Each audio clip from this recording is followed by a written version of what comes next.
ಓಂ ನಮೋ ನಾರಾಯಣ. ಓಂ ನಮೋ ನಾರಾಯಣ. ಓಂ ನಮೋ ನಾರಾಯಣ.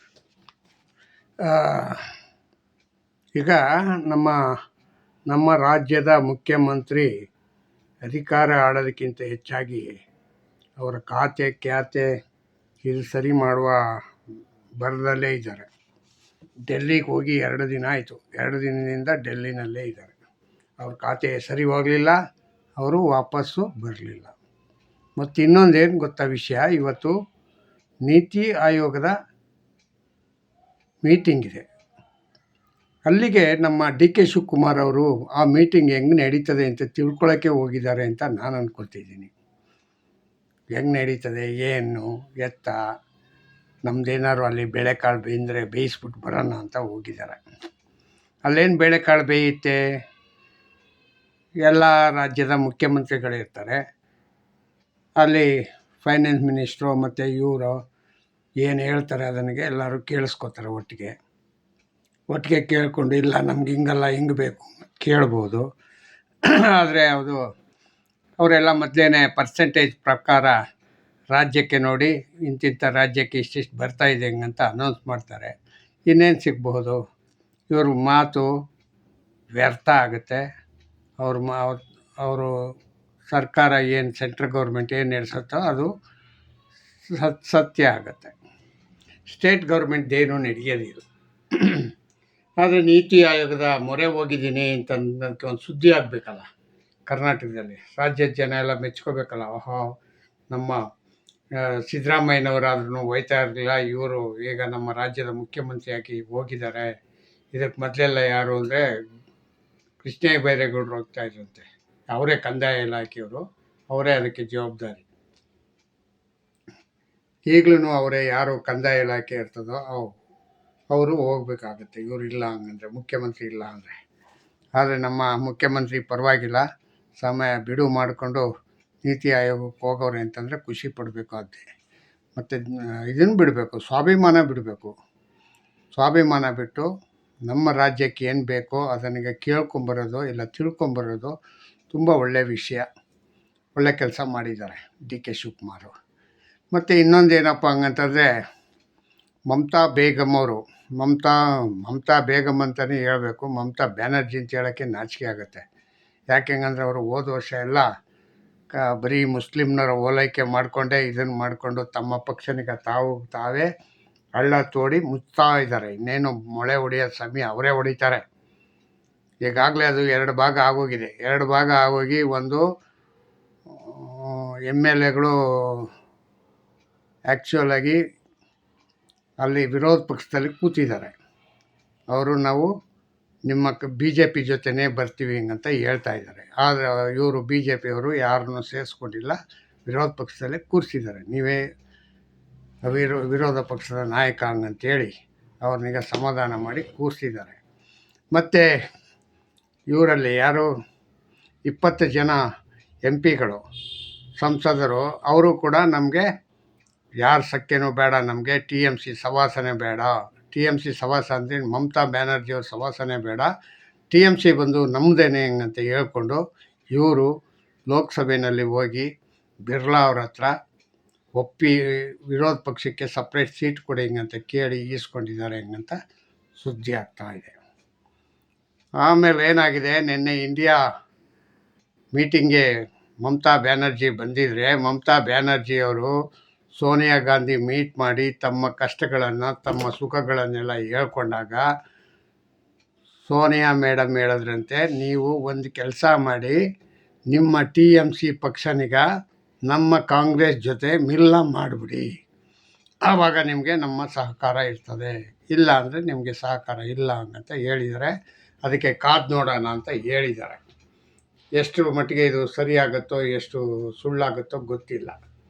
ಮತ್ತು ಇನ್ನೊಂದೇನಪ್ಪ ಅಂತಂದರೆ TMC ಮಿಲನಕ್ಕೆ ಕೇಳಿದ್ದಾರೆ, ಆದರೆ ಅವರು ಕಾಲಾವಕಾಶ ಬೇಕು ಅಂತ ಹೇಳಿದ್ದಾರೆ. ಆದರೆ ಹೆಚ್ಚುವರಿ ಅನುದಾನ ಬೇಕು ಅಂತ ಇವರು ಯಾರು ನಮ್ಮ ಡಿ ಕೆ ಶಿವಕುಮಾರ್ ಅವರು ನೀತಿ ಆಯೋಗದ ಮುಂದೆ ಹೋಗಿದ್ದಾರೆ. ಅದು ಎಷ್ಟು ಮಟ್ಟಿಗೆ ಫಲಿಸುತ್ತೆ ಏನಾಗುತ್ತೆ ಅನ್ನೋದು ಗೊತ್ತಿಲ್ಲ. ಹೆಚ್ಚುವರಿ ಆಗಬೇಕಂತ, ಹೆಚ್ಚುವರಿಯಾಗಿ ಯಾಕೆ ಹೆಚ್ಚುವರಿಯಾಗಿ ಇವರು ಇಷ್ಟ ಬಂದಾಗ ಖರ್ಚು ಮಾಡೋಕ್ಕೆ. ಈಗೆಲ್ಲ ತಂದಿರ್ತಕ್ಕಂಥ ದುಡ್ಡು ಏನೇನಾಯಿತು ಅಂತ ಇದು ಗೊತ್ತಿಲ್ಲ. ಮತ್ತು ನಮ್ಮ ಆರ್ ಅಶೋಕ್ ಅವರು 36,000 ಕೋಟಿ ಕಸದ ವಿಲೇವಾರಿನಲ್ಲಿ ವ್ಯತ್ಯಾಸ ಆಗಿದೆ ಹಂಗಂತ ಅವ್ರು ಬೇರೆ ಒಂದು ಇದನ್ನು ಮಾಡಿದ್ರು. ಅದಕ್ಕೆ ನೀವು ಯಾವ ತನಿಖೆಗೆ ಬಂದು ಸಿದ್ಧ, ನಾನು ರೆಡಿ ಹಿಂಗಂತ ಡಿ ಕೆ ಶಿವಕುಮಾರ್ ಅವರು ಹೇಳಿದ್ದಾರೆ. ತನಿಖೆ ಮಾಡಬೇಕಾಗಿರೋದು ಅವರೇ ಮಾಡಬೇಕಾಗಿರೋದು. ಏನು ಆರ್ ಅಶೋಕ್ ಮಾಡ್ತಾಯಿದ್ರ? ಇಲ್ಲ. ಬನ್ನಿ ಕರ್ನಾಟಕಕ್ಕೆ ಬನ್ನಿ, ಆಮೇಲೆ ನಿಮಗೆ ಅದರದ್ದೆಲ್ಲ ವಿಚಾರ ಸಿಗುತ್ತೆ ಹಂಗಂತ ನಾನು ಹೇಳೋದಕ್ಕೆ ಇಚ್ಛೆಪಡ್ತೀನಿ. ಮತ್ತು ಇನ್ನೊಂದೇನಪ್ಪ ಹಂಗಂದರೆ, ಇವರು ನಮ್ಮ ಪ್ರಿಯಾಂಕಾ ಖರ್ಗೆ ಇದ್ದಾರಲ್ಲ, ಪ್ರಿಯಾಂಕಾ ಖರ್ಗೆ ಅತಿ ಬುದ್ಧಿ ವಿನಾಶಕಾಲೆ ಅಂತ. ಅತಿ ಬುದ್ಧಿ ವಿನಾಶಕ್ಕೆ ಹಂಚಿಗೆ ಬಂದಿರುತ್ತಂತೆ. ಯಾಕೆ ಹಂಗಂತಂದರೆ, ಹಿಂದೆಯೇ ಎಲ್ಲ ಕೋರ್ಟು ಕೂಡ ಹೇಳಿದೆ, RSS ತಂಟೆಗೆ ಹೋಗಬೇಡಿ, ಅವರು ಎಲ್ಲಿ ಬೇಕಾದ್ರೂ ಓಡಾಡ್ಬೋದು, ಹೆಂಗೆ ಬೇಕಾದ್ರೂ ಮೀಟಿಂಗ್ ಮಾಡ್ಬೋದು, ಹಂಗೆ ಹಿಂಗೆ ಅಂತೆಲ್ಲ ಕೋರ್ಟ್ ಹೇಳಿದೆ. ಎರಡನೇದು, ಆವತ್ತೇ ಇದನ್ನೀಗ ನೀವು ರಿಜಿಸ್ಟ್ರೇಷನ್ ಮಾಡ್ಕೋಬೇಕು, ಇದನ್ನು ಮಾಡಬೇಕು ಅಂತೇಳಿ ನೀವು ಕೋರ್ಟ್ಗೆ ಹೋಗಿದ್ದಿದ್ರೆ, ರಿಜಿಸ್ಟ್ರ್ ಮಾಡಿಲ್ಲ, ಇವ್ರನ್ನೀಗ ಬ್ಯಾನ್ ಮಾಡಿ ಹೆಂಗಂತ ನೀವೇ ಕೇಳಿದ್ರೆ ಇನ್ನೂ ಚೆನ್ನಾಗಿರುತ್ತಲ್ಲ ಆಡಳಿತ ಪಕ್ಷದವರೇನೆ. ಯಾಕೆ ಹೋಗೋದು ಬೇಡ ಅಂತ ಇದೆಯಾ ಅದು ರೂಲ್ಸು? ಅದರಲ್ಲೇ ಇದೆ ಸ್ವಯಂ ಸೇವಕ ಸಂಘ, ಸ್ವಯಂ ಸೇವಕ ಸಂಘ ಅಂತಂದರೆ ಯಾರ ಅಧೀನದಲ್ಲೂ ಇಲ್ಲ. ಅದು ಅವರವರ ಅಧೀನದಲ್ಲಿ ಅವನ ಸ್ವಂತ ದುಡ್ಡಿಂದ ಖರ್ಚು ಮಾಡ್ಕೋತಾನೆ, ಅವನು ಇದು ಮಾಡ್ಕೋತಾನೆ. ಅದಕ್ಕೆ ಒಬ್ಬರೇ ಆಗಿರೋದ್ರಿಂದ ಒಟ್ಟಾಗಿ ಸೇರ್ಬೋದು ಒಂದು ಕಡೆಗೆ, ಆದರೆ ಅದು ಗ್ಯಾದರ್ ಆಗ್ಬೋದು, ಇಲ್ಲ ಗ್ಯಾದರ್ ಆಗಬೇಡ್ದು ಅಂತೂ ಇಲ್ಲ ರೂಲ್ಸು. ಆದರೆ ಯಾರು ಎಲ್ಲಿ ಮೆಂಬರ್ ತಗೊಂಡಿಲ್ಲ, ಸ್ವಯಂ ಸೇವಕರು ಎಲ್ಲೂ ನಾನು ನಾರ್ಮಲ್ ಆಗಿರೋ ಒಬ್ಬ ಮನುಷ್ಯ ಹೇಳೋದನ್ನೀಗ ನೀನು ಪ್ರಿಯಾಂಕಾ ಖರ್ಗೆ ಮಂತ್ರಿಯಾಗಿ ನೀನು ಯೋಚನೆ ಮಾಡಲಿಲ್ಲ ಅಂದರೆ ಇದನ್ನು ನಿನ್ನಂಥ ದಡ್ಡ ಶಿಖಾಮಣಿ ಯಾರೂ ಇಲ್ಲ. ಯಾರೋ ಪ್ರಿಯಾಂಕಾ ಖರ್ಗೆ ನಿನ್ನಂಥ ದಡ್ಡ ಶಿಖಾಮಣಿ ಯಾರೂ ಇಲ್ಲ. ಸ್ವಯಂ ಸೇವಕ ಸಂಘ, ಸ್ವಯಂ ಅಂತಂದರೆ ಸ್ವಂತ ಸ್ವಪ್ರತಿಷ್ಠೆಯಿಂದ ಹೋಗಿ ಸೇರ್ತಕ್ಕಂಥದ್ದು. ಅದರಲ್ಲೇನು ಗ್ಯಾದರಿಂಗ್ ಇಲ್ಲ. ಗ್ಯಾದರಿಂಗ್ ಇದ್ದರೆ ಜಾಗಕ್ಕೆ ಹೋಗಬಹುದು ಅಷ್ಟೇ. ಎಲ್ಲರೂ ಒಂದು ಕಡೆ ಬನ್ನಿ ಅಂತ ಸೂಚನೆ ಕೊಟ್ಟಿದ್ರೆ ಆ ಸೂಚನೆ ಜಾಗಕ್ಕೆ ಹೋಗ್ಬೋದು. ಆದರೆ ಯಾರಿಗೂ ಮೆಂಬರ್ಶಿಪ್ ಇಲ್ಲ RSSಲ್ಲಿ. ಆ ಮೆಂಬರ್ಶಿಪ್ ಏನಾದ್ರು ಇದ್ದರೆ ನೀವು ಸಂಘ ರಿಜಿಸ್ಟ್ರ್ ಮಾಡಬೇಕಾಗಿತ್ತು. ಮತ್ತು ಸಂಘ ರಿಜಿಸ್ಟ್ರ್ ಮಾಡಬೇಕು ಅಂತಂದರೆ ಅವರ ದುಡ್ಡು ಕಾಸಿನ ವಹಿವಾಟು ಸಂಘ ನಡ್ಕೊಳ್ಬೇಕಾಗಿತ್ತು. ಇಲ್ಲ, ಇಲ್ಲಿ ಯಾರಿಗೂ ₹1 ಒಬ್ರಿಗೂ ವ್ಯತ್ಯಾಸ ಆಗಲ್ಲ. ತಮ್ಮ ಸ್ವಂತ ಖರ್ಚುಗಳಿಂದ ತಮ್ಮ ಸ್ವಪ್ರತಿಷ್ಠೆಯಿಂದ ಖರ್ಚು ಮಾಡಿಕೊಂಡು ಬರ್ತಾರೆ. ಅದರಿಂದ ಇವ್ರಿಗೆ ಯಾವುದೇ ಆದ ಸಂಘ ರಿಜಿಸ್ಟ್ರ್ ಆಗಬೇಕು ಅನ್ನೋ ಉದ್ದೇಶ ಇಲ್ಲ. ಪತ್ರಕರ್ತರ ದಡ್ರ, ನೀವು ಒಂಚೂರು ಇದನ್ನೀಗ ಗಮನವಾಗಿ ಇಟ್ಕೊಂಡು ಕೇಳಿಸ್ಕೊಳ್ಳಿ. ಸ್ವಯಂ ಸೇವಕರ ಸಂಘ RSS ಅಂದರೆ, ಸ್ವಯಂ ಅಂದರೆ ಸ್ವಂತ ಬುದ್ಧಿಯಿಂದ, ಸ್ವಂತ ಖರ್ಚಿಂದ, ಸ್ವಂತ ವಿಷಯದಿಂದ ಅವನು ಅಲ್ಲಿಗೆ ಕೆಲಸ ಮಾಡ್ತಾನೆ ಅಷ್ಟೇ. ಕಷ್ಟ ಇದೆ ಹೆಂಗಂತ ಹೇಳಿದಾಗ ಅಲ್ಲಿ ಹೋಗಿ ಕೆಲಸ ಮಾಡೋದ್ರಲ್ಲಿ ತಪ್ಪೇನೂ ಇಲ್ಲ, ಒಬ್ಬನಿಗೆ ಸಹಾಯ ಮಾಡೋದ್ರಲ್ಲಿ. ಅದರಿಂದ ಇದನ್ನಿಗೆ ಇದು ಗ್ಯಾದರ್ ಆಗುತ್ತೆ. ಗ್ಯಾದರ್ ಆಗಿ ಒಬ್ಬೊಬ್ಬರೇ ಬಂದು ಸೇರ್ಕೋಬೋದು, ಅದು ಗ್ಯಾದರ್ ಆಗಬಹುದು, ಇಲ್ಲ ಅಂತಲ್ಲ. ಆದರೆ ಯಾರಿಗೂ ಇಲ್ಲಿ ಮಾಹಿತಿ ಕೊಡಲ್ಲ. ಯಾರು ಮೆಂಬರ್ಶಿಪ್ ತಗೊಂಡಿಲ್ಲ RSSಲ್ಲಿ, RSS ಮೆಂಬರು ಅಂತ ಯಾರಾದರೂ ಹೇಳಿದಾರಾ? ಇಲ್ಲ. ಪತ್ರಕರ್ತರೆ, ನೀವು ಇದೊಂದು 10 ನಿಮಿಷ ಯೋಚನೆ ಮಾಡಬೇಕು. ಅದನ್ನೀಗ ಬಿಡಿಸಿ. ಯಾಕೆಂತಂದರೆ ಅಲ್ಲೆಲ್ಲ ಸ್ವಯಂ ಸೇವಕ ಸಂಘ ಅಂತಂದ ತಕ್ಷಣ, ಸ್ವಯಂ ಅಂತಂದ ತಕ್ಷಣ ತನ್ನ ಸ್ವಂತ ಅಂತ ಬರ್ತದೆ. ಅದನ್ನು ರಿಜಿಸ್ಟ್ರ್ ಮಾಡೋವಂಥ ಅವಶ್ಯಕತೆ ಇಲ್ಲ. ಅದು ರಿಜಿಸ್ಟ್ರ್ ಮಾಡೋ ಅವಶ್ಯಕತೆ ಇಲ್ಲ ಅಂದರೆ ಯಾರು ಲೆಕ್ಕ ಕೊಡೋಂಗಿಲ್ವಲ್ಲ. ನಾನು ಕಟ್ಟಿರೋ ದುಡ್ಡು ಏನಾದ್ರು ಚಂದ ಕೊಟ್ಟಿದ್ರೆ ಅವರು ನನಗೆ ಲೆಕ್ಕ ಕೊಡಬೇಕಾಗಿತ್ತು. ಅದಕ್ಕೆ ಅವರು ರಿಜಿಸ್ಟ್ರ್ ಮಾಡ್ಕೋಬೇಕಾಗಿತ್ತು. ರಿಜಿಸ್ಟ್ರೇ ಇಲ್ವಲ್ಲ, ಇಲ್ಲಿ ದುಡ್ಡೇ ಕಟ್ಟಲ್ವಲ್ಲ ಯಾರಿಗೂ. RSSಗೆ ಯಾವ ವ್ಯಕ್ತಿನೂ ಯಾರು ಕಾಸು ಕೊಡಲ್ಲ. ಓನ್ಲಿ ಖರ್ಚು. ಏನು ಖರ್ಚಿದೆ ಆ ಜಾಗದಲ್ಲಿ, ಗಂಧ ಕಡ್ಡಿಗೆ ಪೂಜೆ ಖರ್ಚಾ, ಇಲ್ಲ ಇನ್ನೊಂದೇನಾದ್ರು ಖರ್ಚಾ, ಆ ಖರ್ಚಿನಿಗೆ ಅವ್ರು ಮಾಡಿಬಿಟ್ಟು ಹೋಗ್ತಾರೆ.